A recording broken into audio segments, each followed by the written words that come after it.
Después de correr con cierta prisa por Cantabria y el norte de Castilla, este río Ebro de tantas patrias y tantas humillaciones dedica un centenar de kilómetros a visitar las fecundas tierras de La Rioja, desde las Conchas de Haro hasta que llama a las puertas del navarro Castejón.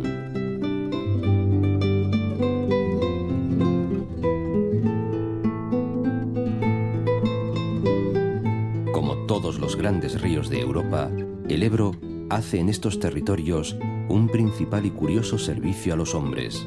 Es cuidador, vigilante, compañero del vino.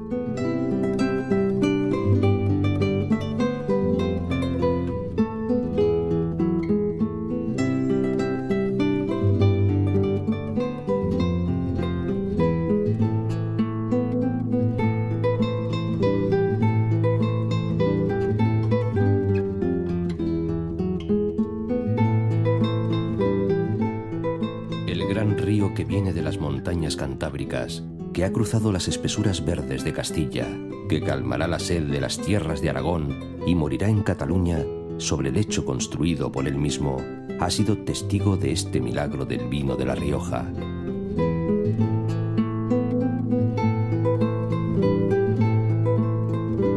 Pero también de un denso fragmento de historia, tan radical como para que las tierras que surca y otras más lejanas lleven prendido en la piel su nombre: Iberia.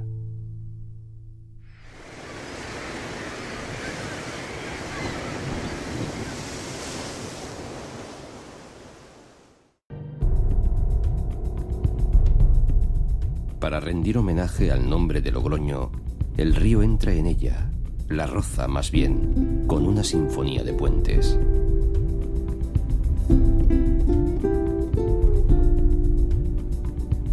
Hay quien cree que la palabra Logroño viene del germánico grono, es decir, paso o vado, o sea, puente, y quien busca en otros lugares el topónimo logroñés. Pero en estos asuntos nunca hay claridad bastante.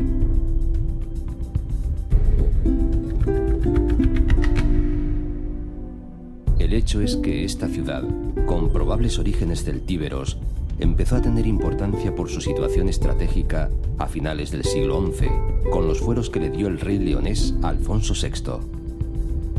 Lo cual no contradice la sospecha de que existiera un puerto fluvial romano en Varella, hoy barrio de Varea. Si fue así, quiere decirse que hace 20 siglos se podía transitar en barco por las aguas del río a lo largo de los 600 kilómetros que todavía le quedan hasta alcanzar el Mediterráneo.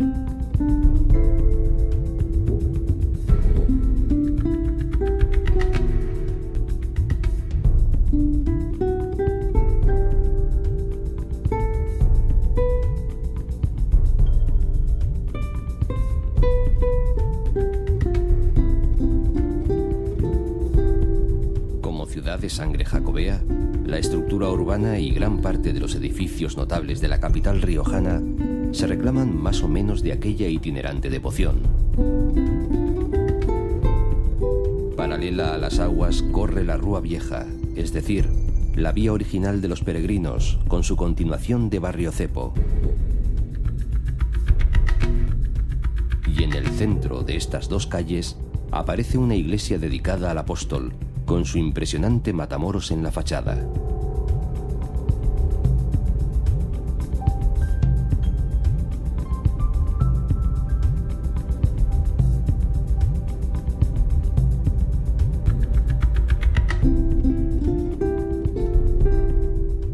Dentro del cinturón antiguo de la ciudad, que como casi todas, padeció años de guerras y lustros de declive, se mantienen orgullosos algunos importantes edificios, como la concatedral de Santa María la Redonda, el mejor de todos, también por los tesoros que acoge.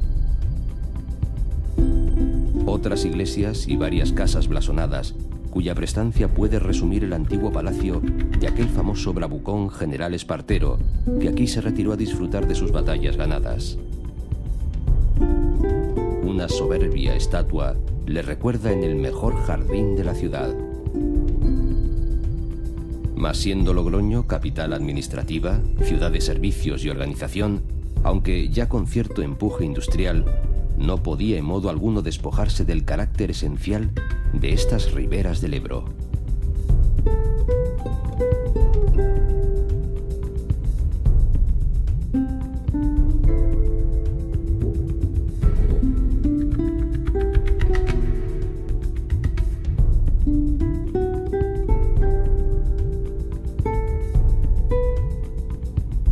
Aunque dicen que el agua no es buena para el vino, parece que los mejores terruños han de tener un buen río en sus vecindades.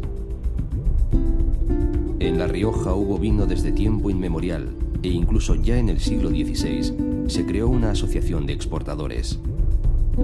Claro que solo la gran plaga de la filoxera, que hizo estragos en Francia, consiguió de rebote que salieran a la luz todas las prestigiosas cualidades del vino riojano. El vino, de historia milenaria en estas terrazas que enriquecen, además del Ebro, unos cuantos ríos descendidos de las sierras de los Cameros y de la Cebollera, no tiene solo presencia virtual o económica en los modernos callejeros, no viven solo en reputadas tabernas. Hay también buenas bodegas, antiguas y modernas, y sobre todo vive en el corazón de esta gente, que guarda buena memoria de su historia y sus muchos avatares.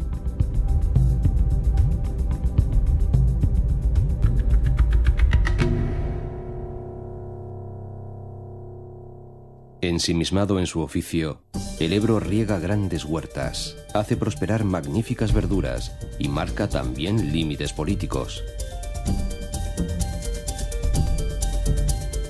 A un par de leguas de Logroño queda el hito que separa tres comunidades autónomas, la Vasca, La Rioja y Navarra.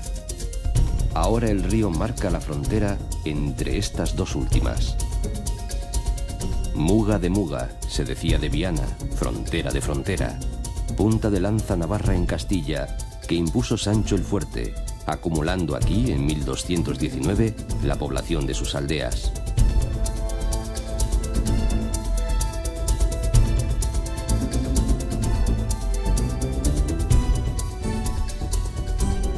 Los restos de muralla y el recio urbanismo de su casco antiguo explican muy bien que esto fue una fortaleza estratégica.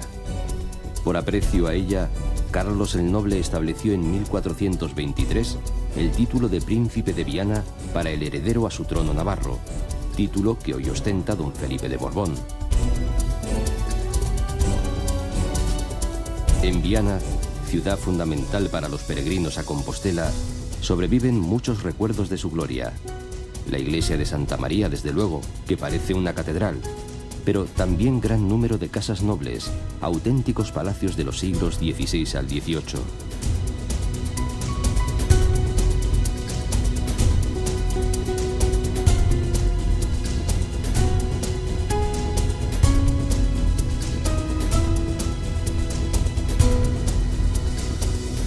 Varios pueblos de relieve viven junto al río, tanto en su margen navarra como en la riojana. Lodosa, antiguo señorío condal, que crece al pie de una peña desértica, pero posee excelentes regadíos, se ha abierto al mundo moderno con sus importantes fábricas conserveras, sobre todo de pimientos, que engalanan también las fachadas de muchas viviendas. San Adrián, bien asentada en una colina, no pertenecía a un conde, sino a un marqués.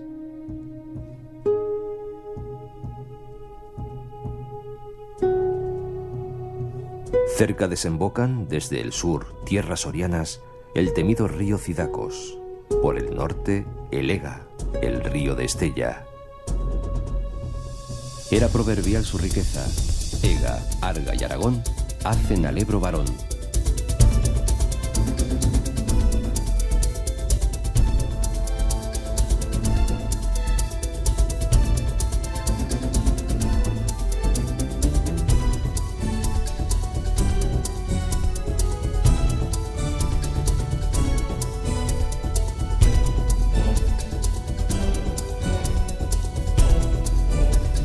Tanta abundancia de agua, que no la fertilidad del terreno ni el clima, debe explicar que la ciudad que hoy se conoce como Calahorra, riojana, fuera asentamiento humano desde el Paleolítico. Claro que se hizo fuerte e importante con Roma. Julio César y Augusto la valoraron mucho. Tuvo anfiteatro, termas, incluso naumaquia, es decir, escenario para juegos de agua y combates navales en el sitio del actual Paseo del Mercadal. Debilitada Roma mantuvo sus murallas y fue primitiva sede episcopal con vasto territorio de influencia. La rica ciudad agrícola, capital de la Rioja Baja, se manifiesta orgullosa de su catedral renacentista y de unas cuantas iglesias y palacios civiles de valor.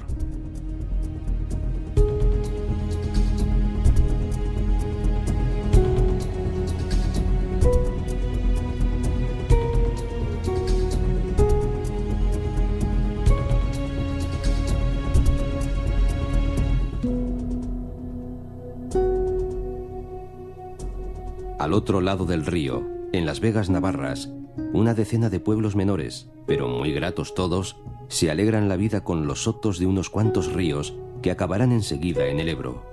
Alguno muy digno de respeto, como el Arga, que baja de Pamplona y de los Pirineos, o como el Aragón. Huertos y alamedas abrazan caseríos de arquitectura tradicional y confortable, cuyos nombres dicen muchas cosas, sobre todo a quienes se amparan de su hospitalidad.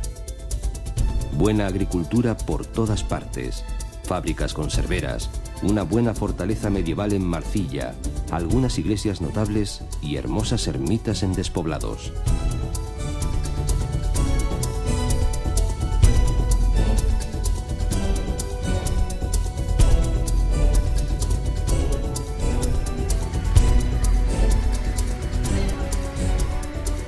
Parecido carácter manifiesta al otro lado del río, en propiedad riojana, la villa de Alfaro.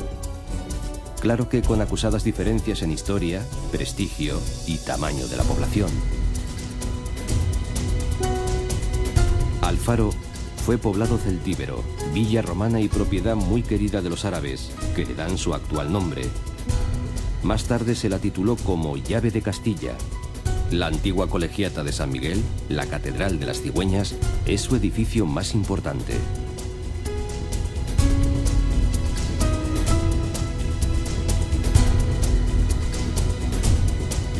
Estos sotos fluviales, bosques de galería que acompañan a ríos grandes y menores, bordeando sus meandros, aunque hoy parecen un verdadero lujo natural, antes de la sobreexplotación agraria y el gran aumento de la población, ocupaban extensiones mucho mayores.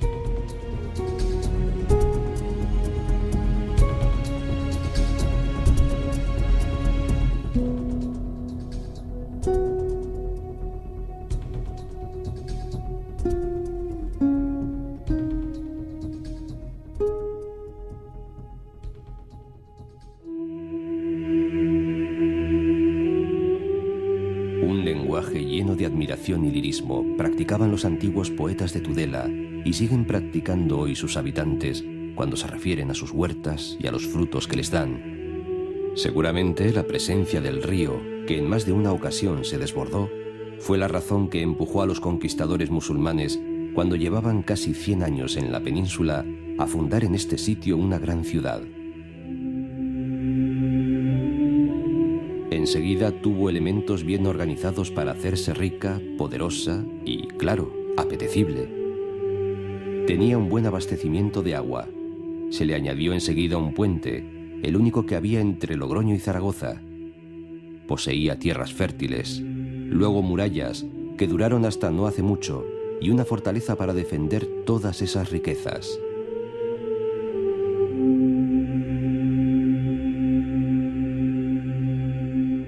Bajo dominio musulmán llegó a ser taifa, es decir, reino independiente, gran mercado, y allí vivieron en armonía los sabios hortelanos árabes, los laboriosos mozárabes cristianos y los judíos, que eran sobre todo médicos y banqueros.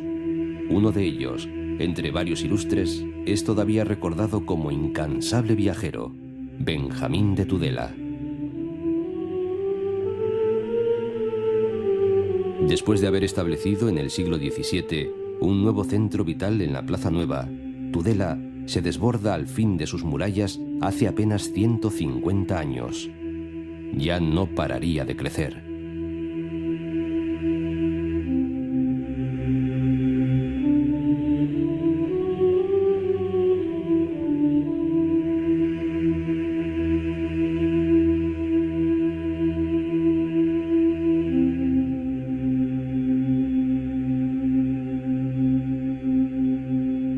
A las afueras de Tudela, en Casas del Bocal, aparece la toma del Canal Imperial de Aragón, una imponente obra de ingeniería imaginada hacia el año 1200, iniciada en tiempos de Carlos V y que logró concluir en 1790 el canónigo ilustrado Ramón Pignatelli.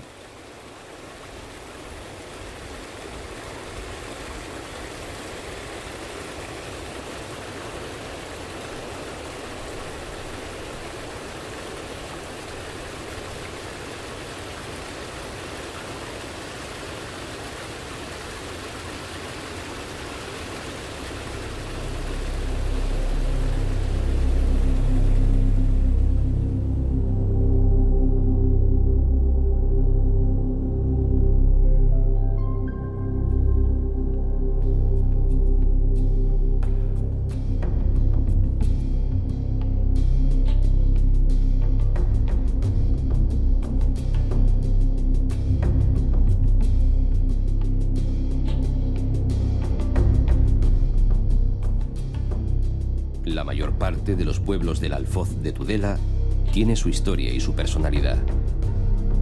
Murchante fue población celtíbera. Cascante, sobre el valle hortícola del sediento río Keiles y con ricos viñedos, tuvo el título de Municipium Romanum. La Basílica del Romero explica la calidad de este pueblo.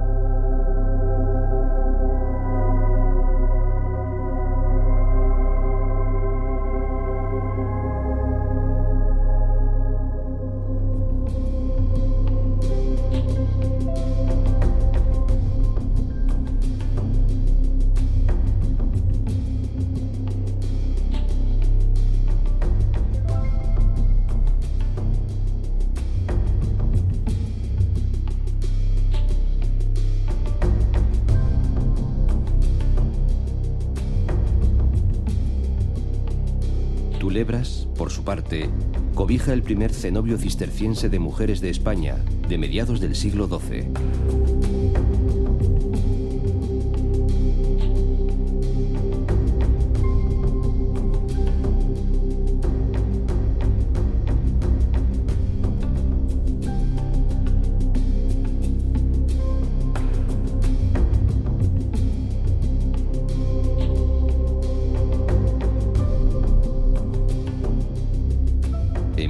Contraste con los vergeles que el Ebro va creando por donde pasa, al costado mismo de Tudela, se abre uno de los yermos más resecos, pastos y también más bellos de España, las Bardenas, las negras y las blancas.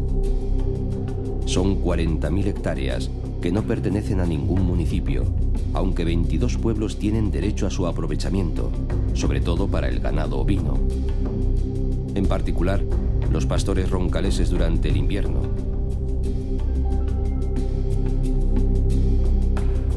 Raras pero impetuosas lluvias han diseñado este desierto estepario. Los montes y barrancos, la aridez del clima, las mesetas de aire sahariano, los cerros testigos, los cabezudos y las inquietantes agujas recuerdan los paisajes africanos.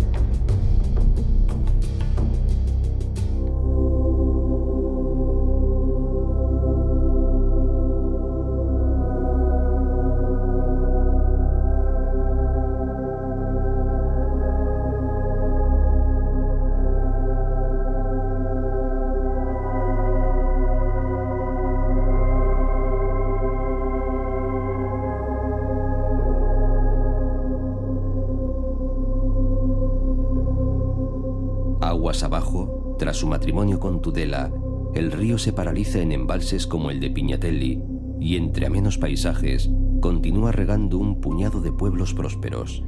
Es su despedida de la Ribera Navarra. Luego, tierra y río son Aragón.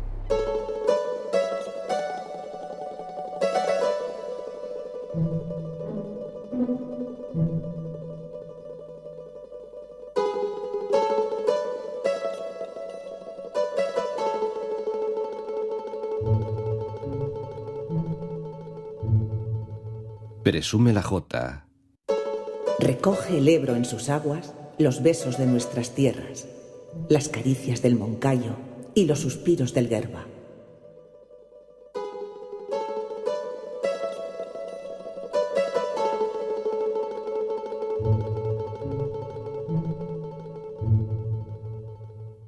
Resulta que por estas riberas tan alejadas de la Mancha aparecen de pronto un par de viejos y queridos conocidos. 2 días después que salieron de la Alameda, llegaron Don Quijote y Sancho al río Ebro, y verle fue de gran gusto a Don Quijote, porque contempló y miró en él la amenidad de sus riberas, la claridad de sus aguas, el sosiego de su curso y la abundancia de sus líquidos cristales, cuya alegre vista renovó en su memoria 1000 amorosos pensamientos. Ellos fueron, sí, tan verdaderos como siempre, tan de carne y hueso como Cervantes los inventó, aunque el río era entonces otro, o tenía otra estampa, y si Don Quijote se alojó en el palacio de los duques de Villahermosa en Pedrola, Cervantes lo hizo de veras, según algunos eruditos e historiadores.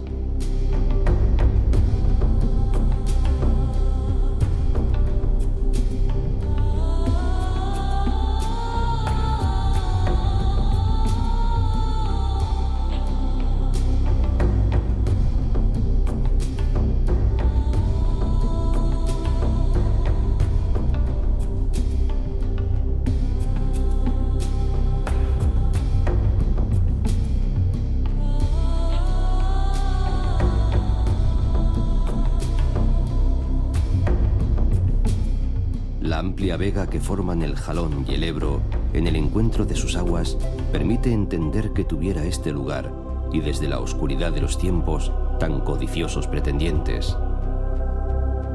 Alagón era el punto de partida ideal para internarse en la meseta por el valle del Jalón, por lo tanto, centro mercantil y encrucijada. Por eso se escenificaron aquí muchos episodios bélicos, desde los celtíberos hasta los romanos, empeñados en la guerra civil de Pompeyo y Sertorio, más los habituales de las invasiones y disputas de la Edad Media.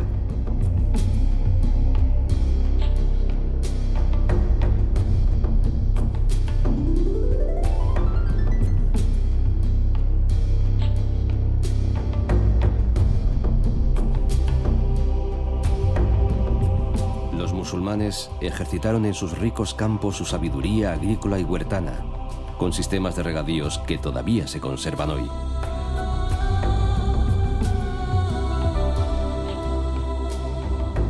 Los 4 siglos de ocupación musulmana, más su colofón morisco, han quedado impregnados en el paisaje, huella imborrable.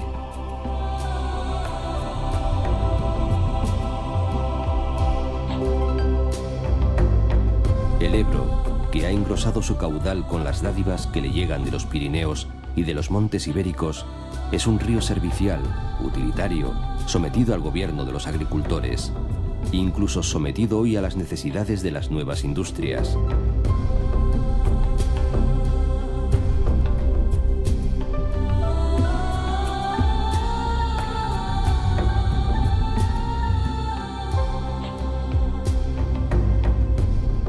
La torre mudéjar de la iglesia de Santa María de Utebo exhibe su fuerte carácter entre el de las muchas otras torres de ese arte que puntean toda esta comarca aragonesa. Parecería que desde cualquiera de estos alminares bautizados fuera a difundirse en cualquier momento la llamada a la oración del muecín de guardia.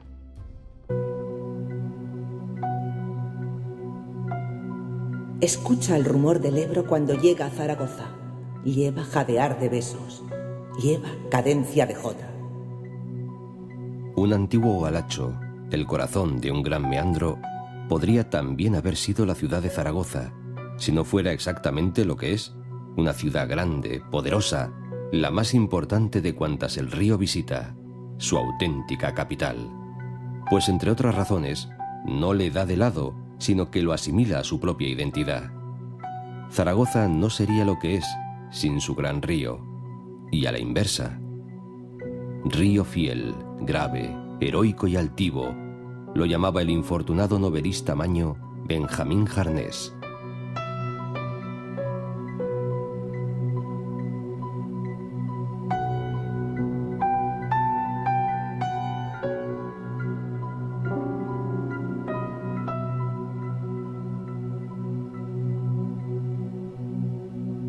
Plinio habla de un poblado ibérico en el límite con los celtas y los vascones, Salduye. Roma no tardó en comprobar las ventajas estratégicas de aquel cruce de ríos y hacia el año 19 a.C. fundaron la colonia César Augusta para los licenciados de las guerras cántabras, como Mérida. Incluso quedan, de época tardorromana, algunos tramos de la muralla junto al Ebro, en la zona del Pilar. Con la llegada de los árabes, la vieja Saracosta se llama también Medina Albaida, Ciudad Blanca. Fue entonces cuando la tradición señala una visita de la Virgen María en carne mortal y subida a una columna o pilar al deprimido y fracasado apóstol Santiago, leyenda en la que está el origen de la firme devoción mariana de esta ciudad. A suerte echaron los ríos, cuál por el Pilar pasaba, y el Ebro, por conseguirlo, a todos les hizo trampa.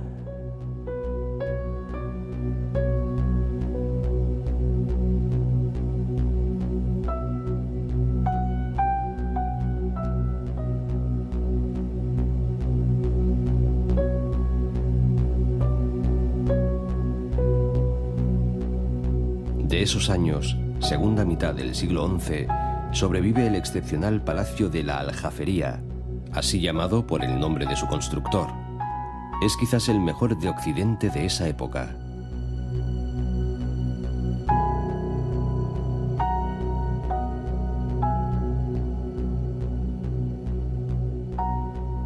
Sería utilizado sucesivamente como residencia de recreo, cárcel de la Inquisición y luego como cuartel.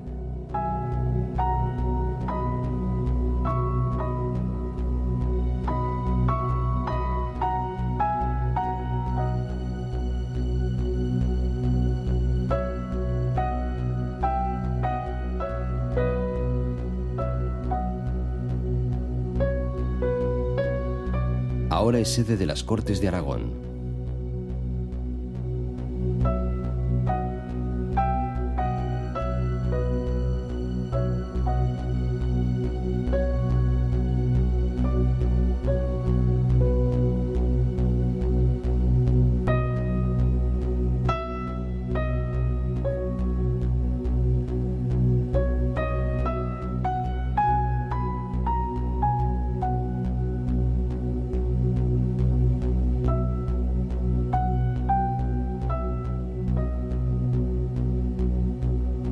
El río ha sido a la vez un viejo problema. ¿Cómo salvar una corriente que, si en verano apenas llevaba agua y podía vadearse a pie enjuto, en invierno azotaba a veces a la ciudad con grandes y destructivos desbordamientos? Los romanos habían construido un primer puente acueducto, quizás el único que existía entre Tudela y Tortosa. Arruinado y remendado durante siglos, en 1436, y después de 100 años de trabajos, se terminó el nuevo puente de piedra, vía fundamental de comunicación entre el centro y el noroeste de España. Una crecida de 1643 lo echaría abajo. Sería el único durante siglos. Luego, en 1895, se tendería el llamado Puente de Hierro, o del Pilar, y en las últimas décadas se le añadirían el de Santiago y varios más.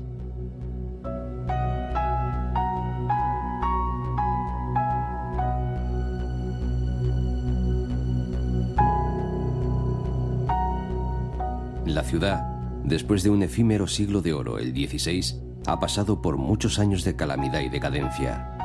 Los dos feroces sitios que le impusieron los franceses en 1808 y 1809 provocaron unos 60.000 muertos. Arrasada y despoblada, Zaragoza tardaría más de un siglo en comenzar una recuperación que solo se aceleró en los últimos años.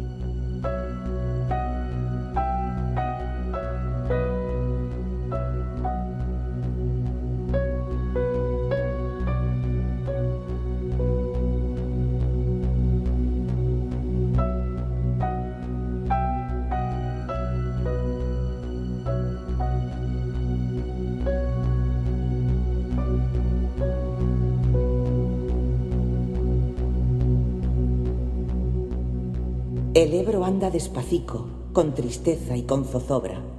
Le duele pasar tan pronto el Pilar y Zaragoza.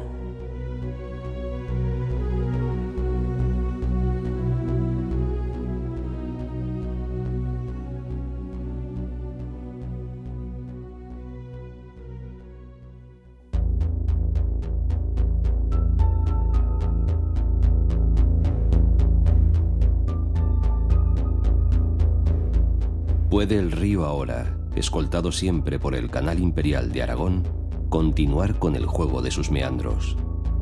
Tiene por aquí pocas amistades de provecho. De las tierras áridas de sus orillas, aplastadas además por un clima seco, ya claramente mediterráneo, apenas brotan mínimas corrientes que puedan enriquecer el cauce del gran río. Detrás de las terrazas de la margen izquierda se expande el erial de los Monegros. El Ebro parece ahora un Nilo modesto en su curso alto. Sin embargo, hubo desde hace mucho población asentada en estos parajes. Los íberos fueron atraídos por ellos y luego los romanos establecerían colonias para cultivar grandes extensiones de cereal. Resulta evidente la presencia de hortelanos árabes, mudéjares y moriscos en todos los pueblos que hoy teje la carretera del Bajo Aragón y que sufrieron tanto durante la gran batalla de la Guerra Civil.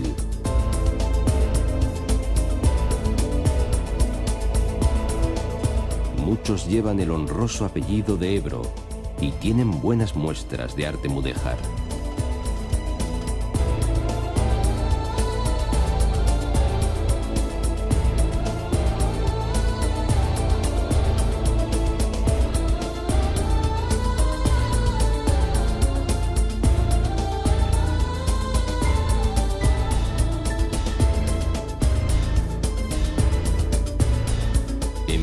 De Ebro estuvo la colonia romana más importante del Valle Medio del Ebro antes de la fundación de Zaragoza.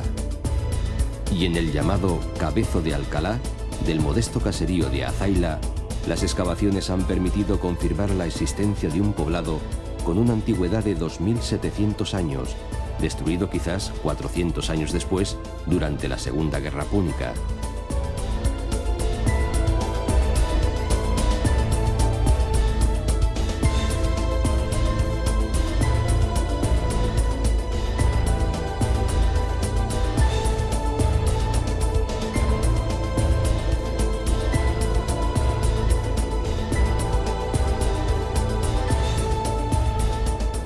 Sástago ocupa una posición muy singular, y singular también es su fama.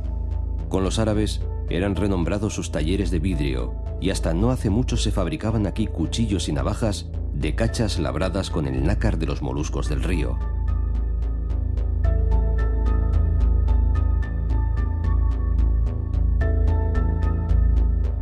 El vecino Escatrón, en cambio, ha perdido casi la memoria de un solar que fue dominante y próspero durante siglos.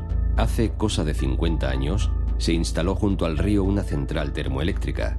La industria modificó radicalmente la vida social y económica de la población.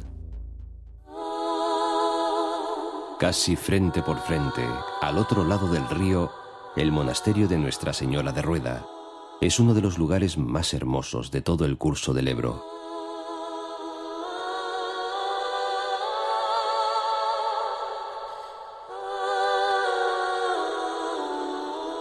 El cenobio, que dependía de la casa matriz en la Tolosa de Francia, practicaba la tradición cisterciense de la explotación de granjas y tenía dominio agrícola sobre 35 localidades.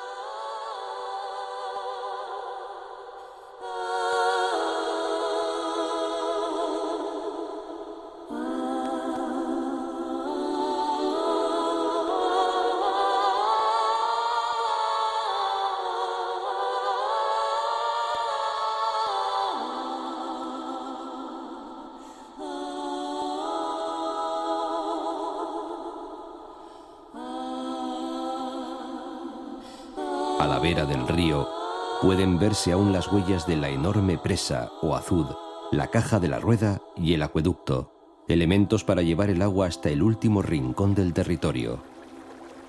Y sigue viva la memoria de aquellos monjes y sus esfuerzos titánicos para enriquecer el monasterio.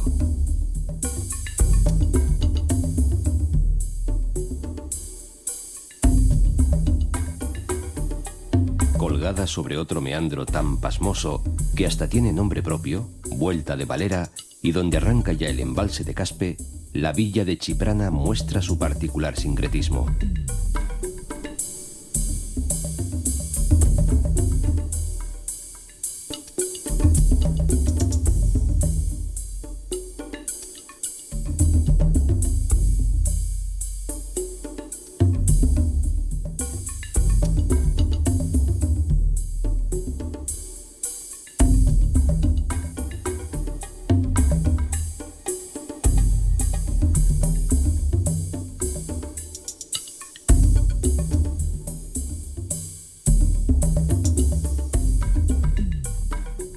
cola del llamado Mar de Aragón, es decir, del enorme y tortuoso embalse de Mequinenza, apenas 7 kilómetros río abajo, donde llegan al Ebro las aguas del Guadalope, Caspe defiende frente a Alcañiz su calidad de capital del Bajo Aragón.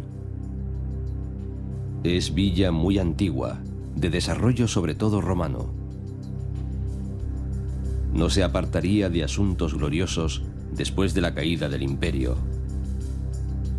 Encomienda de los hospitalarios de Jerusalén, los frailes guerreros organizaron una firme acrópolis en La Muela, donde hoy siguen la magnífica colegiata gótica de Santa María la Mayor y los restos del castillo, cuyos salones vieron en 1412 la reunión que más fama daría a Caspe, cuando los jueces compromisarios aragoneses eligieron al castellano Fernando de Trastámara como su nuevo rey.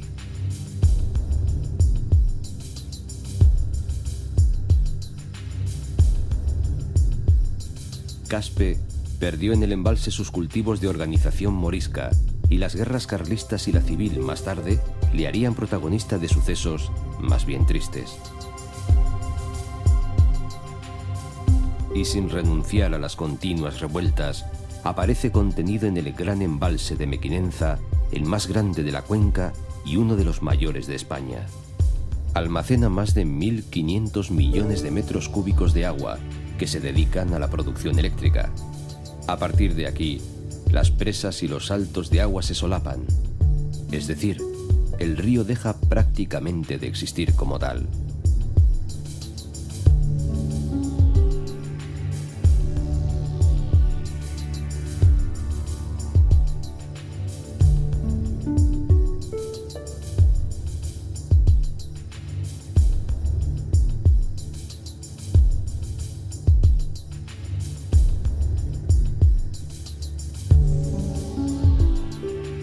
Mequinenza es un pueblo de nueva planta. Queda en pie, junto a la primera presa, el espléndido castillo, que fue rehabilitado como residencia de los directivos de la empresa constructora. Suerte parecida, es decir, muerte por ahogamiento, le sobrevino a Fayón, última población aragonesa.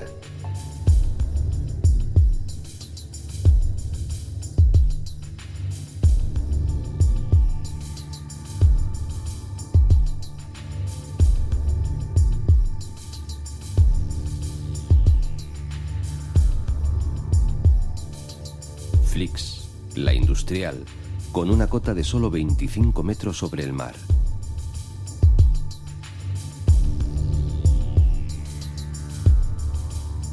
Luego, Ascó y sus 2 centrales nucleares, que aprovechan las aguas del río para refrigerarse. De su castillo templario apenas quedan unas piedras.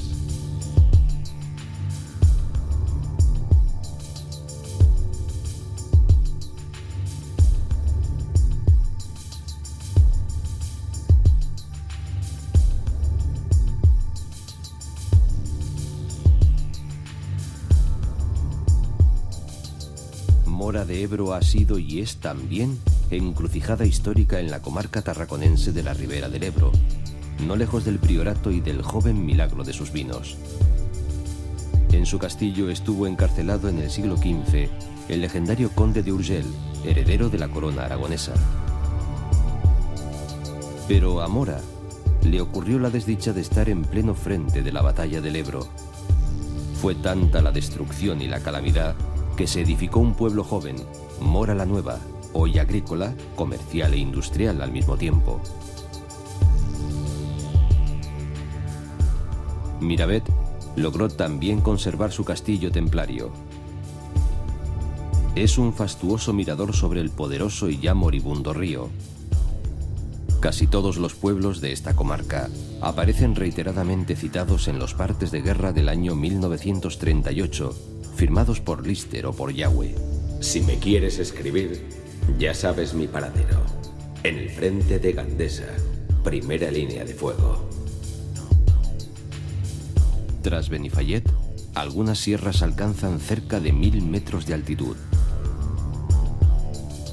En Cardó hay establecido un balneario desde el año 1887 que se estableció sobre un antiguo convento de carmelitas en el llamado desierto de San Hilarión.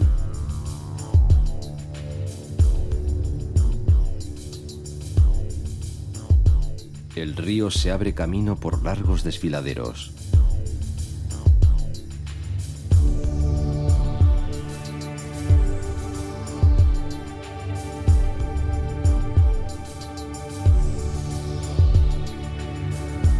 A un lado, el desierto calcáreo de la Sierra de Cardó. Al otro, los puertos de Beceite, donde se conjugan Cataluña, Aragón y Valencia. Pasadas las alturas de Cardó, la presa de Cherta regula dos canales centenarios imposibles de confundir. Claro que, según desde donde se miren, se llaman el de la derecha y el de la izquierda.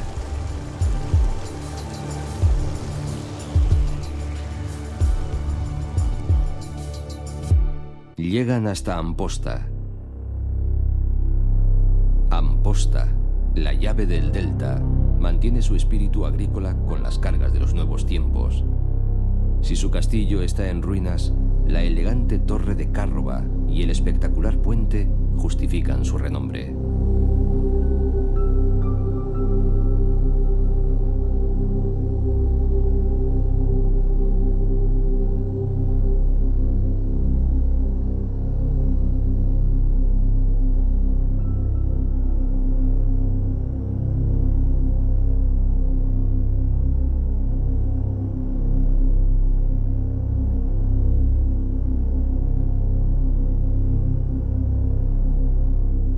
Los pueblos puramente ribereños como Aldover y Roquetas miran un río más ancho y ya navegable, aunque es raro encontrar aquellas vigorosas naves de remos que dicen yauts dedicadas al transporte.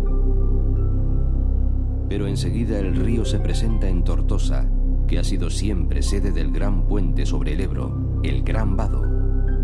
Aquí resumía irónicamente en 928 kilómetros de historia el poeta Sánchez Mazas. En Reynosa, origen mío, he dado en meterme a río, por la línea castellana y la tierra aragonesa, por la Solana alavesa y la ribera riojana, más abajo de Sangüesa, y como me da la gana, por la tierra catalana, y a Tortosa y a otra cosa. Tortosa, alargada entre el río y los montes, viejo puerto de mar al que el mar abandonó, gracias precisamente al Ebro, que hoy discurre casi bajo las ventanas del palacio del señor obispo, vigilado muy de cerca por una gran catedral inacabada, casi escondida dentro de la ciudad, y un castillo transformado en parador de turismo. De las glorias y las penalidades pasadas, tantas guerras y la última, que causó grandes estragos, quedan reliquias por todas partes.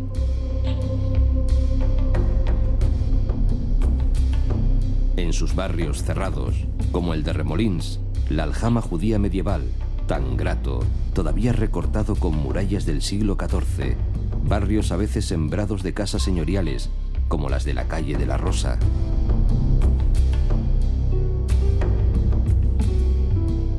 En esa catedral gótica, de lujosa fachada casi invisible, que creció sobre una mezquita levantada a su vez sobre el foro romano.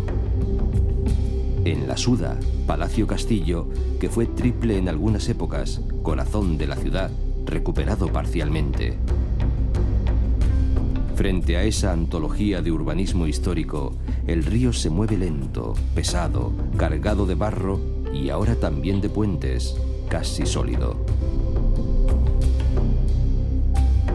Desde el nuevo puente de Amposta hasta el faro de la punta oriental de la isla de Buda, hay unos 25 kilómetros de delta, la punta de una flecha que se clava en el mar.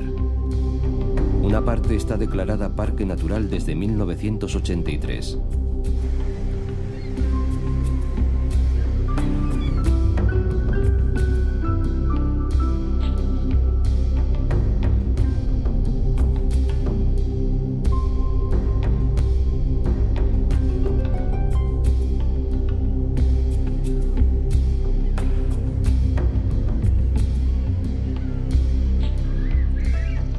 Dos núcleos clásicos de población que pronto abandonaron su arquitectura popular, del Tebre y San Jaime de Enveja, uno en cada margen del río, se han ido añadiendo agrupaciones de granjas, alquerías, construcciones agroindustriales y de servicios colectivos. Así nace el delta cada día con un paisaje nuevo. O así desnace, porque algunos estudiosos afirman que el delta retrocede algunos metros por año.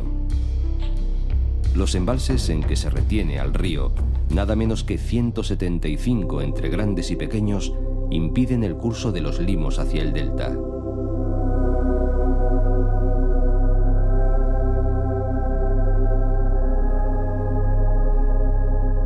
Es un mundo tan frágil como plano, tan extraño como milagroso, tan joven como sorprendente.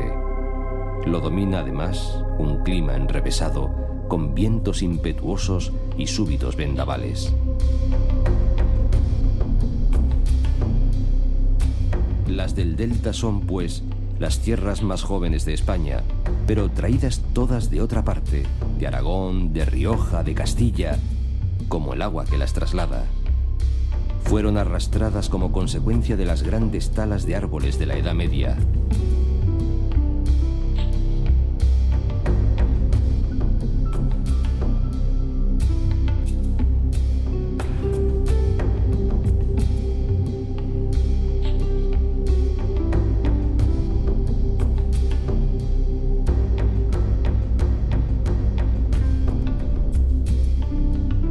Unas 50.000 personas viven en el delta del cultivo del arroz, que crece de mayo a septiembre, de la pesca, de la caza legal o furtiva de aves que acuden a anidar o alimentarse de pescado, más la nueva aportación económica que dejan los turistas. Una presión humana que ya se considera excesiva.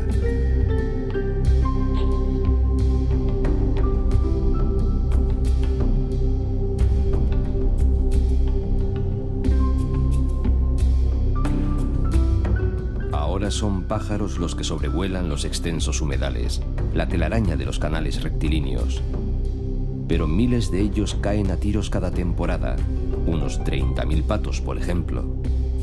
Esta es la creación última, larga e insólita, de un río Ebro que ha venido sufriendo tantos trajines y tantos afanes desde las montañas de Reynosa. Por eso quizás lo llamaron muy tempranamente padre, si no de un país, al menos de este delta prodigioso.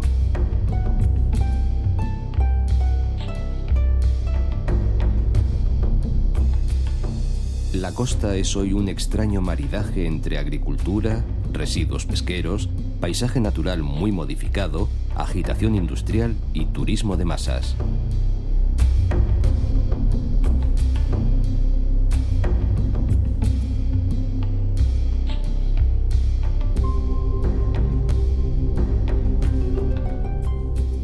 Casi cada población conserva su raíz. Como ejemplo, la Ametllá de Mar, al norte, se aferra a su espíritu de pueblo pescador.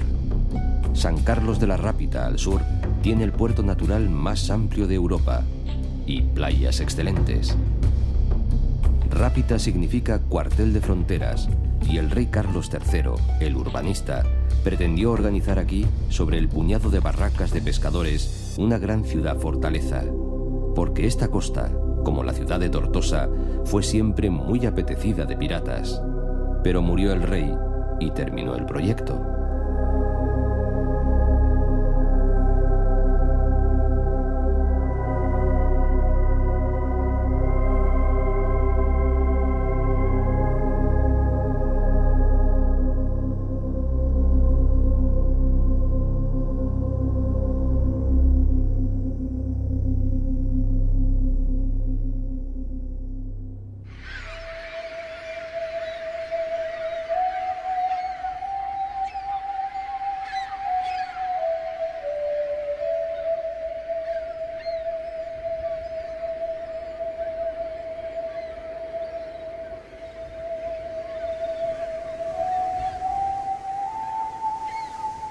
Aquí termina el río, escribía Josep Pla.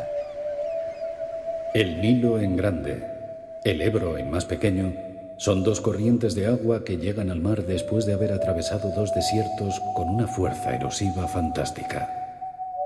No son dos corrientes de agua, son dos corrientes de barro. El río llega tan denso y pesado de limo que el mar no puede con su enorme masa.